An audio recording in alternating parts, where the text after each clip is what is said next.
Adanya pelanggaran pertambangan di Karangasem sangat disayangkan oleh Ketua Komisi 3 DPRD Karangasem, I Gusti Agung Dwi Putra. Para pengusaha pertambangan diharapkan mampu mentaati aturan yang ada, termasuk wajib membayar pajak. Ketua Komisi 3 DPRD Karangasem I Gusti Agung Dwi Putra menghimbau kepada seluruh pengusaha pertambangan agar mentaati aturan pajak. Hal tersebut akan berpengaruh kepada pengusaha pertambangan lainnya yang akan turut mentaati aturan pajak yang berlaku. I Gusti Agung Dwi Putra menegaskan galian C selama ini menjadi andalan penyumbang pendapatan asli daerah Kabupaten Karangasem. Maka dari itu galian C yang ada di Kabupaten Karangasem harus dikelola dengan tepat. Ini selaku wakil rakyat dan kebetulan di Komisi 3 sangat menyayangkan. Artinya ada seperti itu.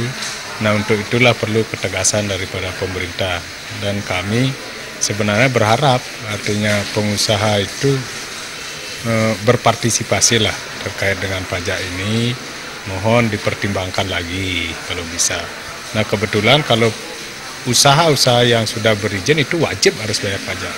Meskipun tidak ada faktor, bagaimana caranya? Artinya karena menggunakan sistem set assessment itu. Artinya pengusaha yang harus membayar pajak. Faktor itu kan bukti saja. Itu. Nah, kalau memang tidak menggunakan faktor ya dipantau oleh Dispenda di tempat lokasi itu. Kalau memang daerah yang berizin ada keluar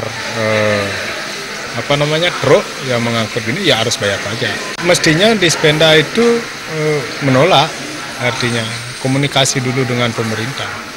Itu. Kalau memang itu ini ya kembalikan lagi, artinya harus tegas lah. Dengan harapan saya pemerintah pun tegas, apakah Satpol PP semua harus bergerak, semua turun.